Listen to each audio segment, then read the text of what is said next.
Hey guys, welcome to my channel. আমি মনোজার। এখন আমরা কথা বলবো এই যে হল বন্ধ হয়ে যাচ্ছে আমাদের এখানে, কারণ দেবদার ছবি নেই। তোমাদের ওখানে হল বন্ধ হয়ে রয়েছে অত প্রচুর সিঙ্গেল স্ক্রিন, কারণ শাকিব খানের ছবি নেই। শাকিব খানের ছবি যখন আসবে, ঈদ যখন আসবে, সব হল খুলে যাবে শাকিব খানের জন্য। এবার তাহলে তুমি বোঝো যে একটা মানুষের ক্রেজ কোন লেভেলে হতে পারে। একটা মানুষ, মেগাস্টার শাকিব খান, একটা দেশের নায়ক, তিনি সেই দেশটাকে রুল করেন। আমাদের পশ্চিমবাংলা একটা ছোট্ট রাজ্য, এই রাজ্যের নায়ক দেবদা, দি মেগাস্টার দেবদা, তিনি এই মেগাস্টারডাম ধরে রেখেছেন এবং তিনি রুল করেন আমাদের পশ্চিমবাংলাকে। দুজন মহারথী, দুজন বিগ বাজেট স্টার এবং দুজন মেগাস্টার, দুজন বড় নাম।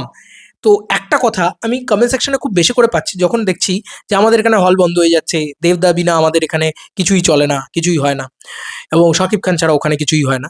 তো সবাই বলছে যে বাংলাদেশের সাথে না কো ভেঞ্চার করা, এবং এখন পলিটিক্যাল সিনারিওটাও যেভাবে এসে দাঁড়িয়েছে, ভারত বাংলাদেশের কিন্তু সম্পর্কটা ভালো জায়গায় গিয়ে দাঁড়িয়েছে। আর বাংলাদেশে ভারত বিদ্বেষ থাকবে না, ভারতে বাংলাদেশ বিদ্বেষ থাকবে না, এরকম একটা আশা করা যায় কোথাও গিয়ে। বাংলাদেশ কিন্তু কি বলবো, এটা এটা আবার পলিটিক্যাল স্টেটমেন্ট হয়ে যাবে, বলার দরকার নেই। আমরা শিল্পে থাকলে আমার যেটা মনে হয় যে এই যে যৌথ প্রযোজনায় ছবি, ওয়ান্স আপন আ টাইম হতো কিন্তু, ঠিক আছে, ধরো জিদ্দা যৌথ প্রযোজনায় ছবি করছেন, প্রচুর ছবি করছেন, জাজের সাথে করতেন এবং সেগুলো খুব সাকসেসফুল হতো। শাকিব খান আমাদের এখানে এসে প্রচুর ছবি করেছেন, সেগুলোও সাকসেসফুল হয়েছে, মানে বাংলাদেশ থেকে সাকসেসফুল হয়েছে। এবার বাংলায় খুব একটা ব্যবসা যে করেছে এমনটা নয়। তো সেখানে দাঁড়িয়ে এটা বলতেই হচ্ছে যে মেগাস্টার শাকিব খান, তার কিন্তু এখানেও একটা ক্রেজ রয়েছে, আর দেবদারও কিন্তু ওখানে একটা ক্রেজ রয়েছে। তো আমরা না গোটা পৃথিবীকে দেখিয়ে দিতে পারি যে আমরা বাঙালিরা ইউনাইটেড হলে কোনো সাউথ বলিউড কেন, হলিউডও পাত্তা পাবে না। এরম লেভেলের কালেকশন হতে পারে, এরম লেভেলে উড়ে যেতে পারে। আমাদের সেই পোটেনশিয়াল আছে আমাদের নায়কগুলোর ভিতরে, আমাদের দেবদার ভিতরে যা পোটেনশিয়াল আছে, শাকিব খানের ভিতরে যা পোটেনশিয়াল আছে, একসাথে দুজন মিলে যদি 50 কোটি টাকার একটা ছবি হয়, আমি গ্যারেন্টি বলতে পারি সেই ছবির কালেকশন 200 কোটি টাকার কাছাকাছি যেতে পারে, দুটো বাংলা মিলিয়ে। ইয়েস, এটা বলতেই পারি যে আমাদের পশ্চিমবাংলাতেই মিনিমাম 50 to 60 CR ওপরে কালেকশন যেতেই পারে, যদি দেবদা আর শাকিব খান একসাথে আসেন, আরও বড় বড় নায়িকারা একসাথে আসেন এবং যৌথ প্রযোজনায় দুই বাংলা মিলিয়ে একটা ছবি হয়। SK Films, Dev Entertainment Ventures, SBF, Alpha I Chorki, এই সবাই একসাথে যদি হয়ে যায়, তাহলে কি ছবি হতে পারে। এবং শাকিব খানের ছবির ক্ষেত্রে যেটা সব থেকে মানে বিশেষ প্রবলেম, প্রমোশন হয় না। দেব এন্টারটেনমেন্ট ভেঞ্চার্স ঢুকে গেলে ওদের টিমটা সলিড প্রমোশন করে, তো ওদের টিমটা ঢুকে গেলে কোনো চিন্তাই নেই, প্রমোশন নিয়ে কোনো ভাবতে হবে না। SBFও বলবে যে ভাই তোমরা দেখে নাও প্রমোশনটা, এত ভালো প্রমোশন দেব এন্টারটেনমেন্ট ভেঞ্চার্স করে। তো তোমরা দেখে নেবে যে উড়িয়ে প্রমোশন হচ্ছে হয়তো। এবং এই দুটো নায়ক যদি এক হয়ে যায়, শুধু আইপি বিক্রি করে এরা উড়ে যাবে। মানে ওই সিনেমা 15 বছর বাদেও এদেরকে যা টাকা এনে দেবে, এটা ভয়ানক জায়গায় পৌঁছে যাবে। সত্যি কথা বলছি। শাকিব খানও কিন্তু নিজের এসকে ফিল্মস এখন প্রতিটা ছবিতে ইনভলভ করাচ্ছে, কারণ শুধু আইপির জোরে। কারণ প্রতিটা সিনেমায় যদি ওনার স্টেক থাকে বা ওনার কি বলবো, টাকা না লেগেও উনি যদি আপফ্রন্ট পেমেন্ট না নিয়ে উনি যদি প্রোডাকশনকে ইনভলভ করে দেন, তাহলে সারা জীবন উনি ওই সিনেমাটা থেকে টাকা কামাবেন। একটা আপফ্রন্ট পেমেন্টে 1 কোটি, 2 কোটি, 3 কোটি, 4 কোটি, 5 কোটি, 10 কোটি এটা কামাবেন, কিন্তু উনি সারা জীবনে হয়তো 100 কোটি ওই সিনেমাটা থেকে কামিয়ে নেবেন। এটার কথা মানে জাস্ট এক্সাম্পলের থ্রু আউট আমি বললাম। তো এটা কিন্তু হওয়া খুব জরুরি, জানো তো। যৌথ প্রযোজনার ছবি দুই বাংলা একসাথে এক হওয়া উচিত, এবং দেব আর শাকিব খানের একটা ছবি একসাথে অবিলম্বে করা উচিত, এটা আমার মনে হয়। যদি হয়, উড়ে যাবে, উড়ে যাবে জাস্ট। কারণ দুই বাংলার দুই মেগাস্টার, দুই বাংলার দুই বক্স অফিস কিং। বাংলাদেশে শাকিব খানের নামে সিনেমা চলে, আমাদের এখানে দেবদার নামে সিনেমা চলে। এই দুজন যদি এক হয়, তাহলে ভয়ানক কালেকশন হতে পারে। ভার্সেস করে কোনো লাভ নেই, এবং ভার্সেস বোধহয় এই দুটো ফ্যান বেস খুব একটা করেও না। শাকিব খানের ফ্যান বেসের সাথে দেবদার ফ্যান বেসের আমি দেখেছি খুব একটা লাগে না, মানে খুব একটা ঝামেলা লাগে না। তো এটা কিন্তু খুব খুব ইম্পর্টেন্ট আমার মনে হয়, যদি বক্স অফিসকে ওড়াতে চাও এবং যদি বিশ্বকে প্রমাণ করতে চাও গোটা পৃথিবীতে। ইভেন শাকিব খানের ছবি যখন বিশ্বতে চলে, গোটা পৃথিবী জুড়ে চলে, তখন দেবের ছবিও কিন্তু আমার বলতে ইচ্ছা করে, খুব ভালো লাগে যে আমার দেবের ছবিও কিন্তু এতেও তোমার দুবাই বলো, এ বলো, এ সমস্ত জায়গায় গিয়ে হাউসফুল মারে, খাদান মেরেছে, রঘু ডাকাত মেরেছে। তো এরকম একটা পরিস্থিতিতে দাঁড়িয়ে শাকিব খান আর দেব একসাথে হলে কি ভয়ানক বক্স অফিস যে আসতে পারে, ইয়ত্তার বাইরে, ভাবনা চিন্তার বাইরে। ঠিক আছে, দেখা যাক ইন ফিউচার যদি কোনোদিন সম্ভব হয়। নেক্সট 2 ইয়ার্সে তো হচ্ছে না, কারণ দুজনেরই সিলেক্ট রয়েছে, দুজনেরই রয়েছে। ভাবনা চিন্তা তারা যদি এখন থেকে করে, হয়তো 3-4 বছর বাদে তারা একসাথে এলো, এবং যখন আসবে তখন উড়ে যাবে, এটা নিয়ে কোনো সন্দেহই নেই। এবং দুই বাংলায় যা ব্যবসা করবে, আর মার্কেট যখন কারণ দেখো আমাদের এখানে 10 কোটি দর্শক আছে, বাংলাদেশে 10 কোটি দর্শক আছে। বাংলাদেশ থেকে যদি মিনিমাম বলছে 120 কোটি থেকে 130 কোটির একটা মার্কেট রয়েছে, ঠিক আছে, এটা একটা ভয়ানক মার্কেট। সেই মার্কেটটা যেরকম রয়েছে, সেরকম আমাদের এখানে মোটামুটি 50 থেকে 70 কোটি টাকার একটা মার্কেট রয়েছে। তো বুঝতে পারছো 200 কোটি টাকা পাক্কা আছে একটা ছবির বক্স অফিস দিয়ে শুধু। এবং আমাদের বাংলা ছবি যদি কোনোদিন 200 কোটি টাকা কামায়, দুই বাংলা মিলিয়ে, যে কোনো হিন্দি ছবি, যে কোনো হলিউডের ছবির বুক দূর দূর দূর দূর করবে।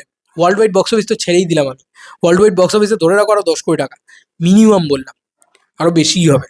তো ছেড়ে দাও, ওটা পার্টি করে উড়িয়ে দেবে টিম। তো আমি বলছি যে হলিউড, বলিউড, সাউথ সবার বুক দূর দূর করবে, যে বাংলা ইন্ডাস্ট্রি কি জিনিস এটা বোঝাবে, বাঙালির দম কাকে বলে এটা বুঝিয়ে দেবে যদি দেব আর শাকিব খান একসাথে হয়। এটা আমার বারবার মনে হয়।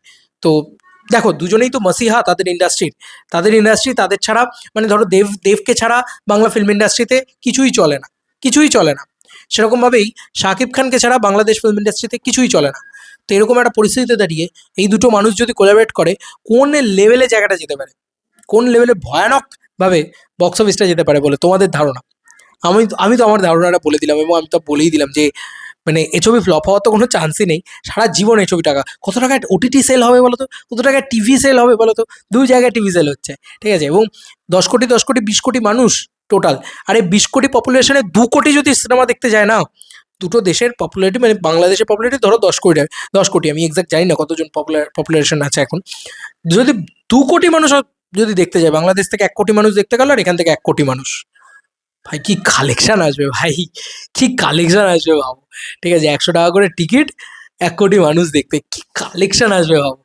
200 কোটি তো কম বলে ফেললাম বোধ হয়, আমি যদি বলি 200 কোটি হতে কম বলে ফেললাম, আরও বেশিই হতে পারে।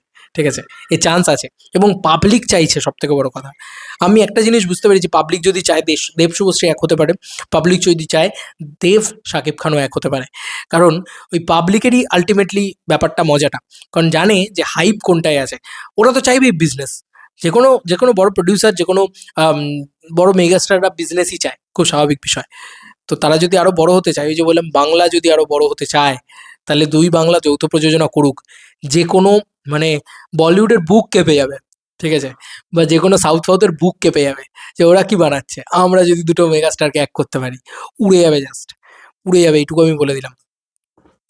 তো যাই হোক, এটাই বলার, যে দুই বাংলা এক হলে, আমরা দেখেছি যে আমাদের দুই বাংলা এক হলে কি কালেকশন আসতে পারে। মানে তুমি বস্তুর কালেকশন দেখো, বাংলাদেশ থেকে হিউজ কালেকশন এসেছিল জিদ্দার, এবং জিদ্দার ফ্লপ, মানে ফ্লপ ছবি, মানে ইন্সপেক্টর নটিকে, যে ছবিটা চলেনি আমাদের এখানে, সেই ছবিটা বাংলাদেশ দিয়ে হুলিয়ে বেরিয়ে গেছিল। মানে এত লেভেলের ব্যবসা করেছিল সেই সময় ইন্সপেক্টর নটিকে। মানে এখান থেকে 3 কোটি টাকাও ব্যবসা করতে পারিনি, ওখান থেকে বোধহয় কত 4-5 কোটি টাকার ব্যবসা করে নিয়েছিল, এরকম একটা কালেকশন, হিউজ ব্যবসা। সব থেকে বড় কথা, এখান থেকে 1 কোটি টাকা না 1.5 কোটি টাকারও কালেকশন করতে পারিনি সুলতান দা সাবিয়ার, 6 কোটি টাকার কাছাকাছি কালেকশন করে নিয়েছিল অল টোটালে বাংলাদেশ থেকে। বুঝতে পারছো কি লেভেলের হাইপ ছিল। তো সেই সময়ে যদি এটা হতে পারে, তা আজকে যদি নিউ এজ কমার্শিয়াল ছবি দুজন নায়ক এসে করে, শাকিব খান এবং দেব, দুজনে, মানে কোনো কে একজন হিরো একজন ভিলেন এসব হলে হবে না, দুজনেই মানে টু হিরো ফিল্ম, উড়ে যাবে জাস্ট। কোন লেভেলে কালেকশন যেতে পারে ভাবো। তখন বাংলা ছবির কালেকশন 3 থেকে 5 কোটি টাকাই হতো, সেখানে অলরেডি 6 থেকে 10 কোটি টাকা, 17 কোটি টাকা বস্তুর কালেকশন ছিল, সেটা উঠিয়েছিল তখন। তো আজকে তো অলরেডি শাকিব খানের ছবির 82 কোটি টাকা, 100 কোটি টাকার কালেকশন আছে। তো দেব যদি জুড়ে যায় এর সাথে, 200 কোটি টাকার কালেকশন, দেবের ছবির তো এমনি অলরেডি 26 থেকে 30 কোটি টাকার কালেকশন আরামসে হয়েই যায়, বড় ছবির কথা বলছি। ভাই জমে যাবে, উড়ে যাবে ভাই, আমি এটা বলে দিলাম, মিলিয়ে নিও আমার কথা, এটা যদি হয়ে যায় তো। আর আইপি দিয়ে এটা চিরকাল কামাবে, এটা আমার মনে হয়। দেখা যাক, দেখা যাক কি হয়। তবে এটা পাবলিকও চাইছে, পাবলিকও বারবার বলছে যে যৌথ ছবি করে দেখাও, যৌথ ছবি করে দেখো একবার, বাংলাদেশ আর এপার বাংলা, এই দুটো মানে পশ্চিমবাংলা এবং বাংলাদেশের একসাথে ছবি করে দেখো একবার। তারপরে দেখবে বাঙালিদের পাওয়ার কাকে বলে, বাঙালিরা যা কালেকশন দেবে, যা উঠবে, মানে যে পরিমাণ টাকা উঠবে, যে কোনো হিন্দি, সাউথ, বলিউড, হলিউডের রীতিমতো, মানে কি বললাম, বুক কেঁপে যাবে, ঠিক আছে, বুক ফেটে যাবে। চলো বন্ধুরা, নতুন কোনো ভিডিওতে দেখা হবে, বাই বাই।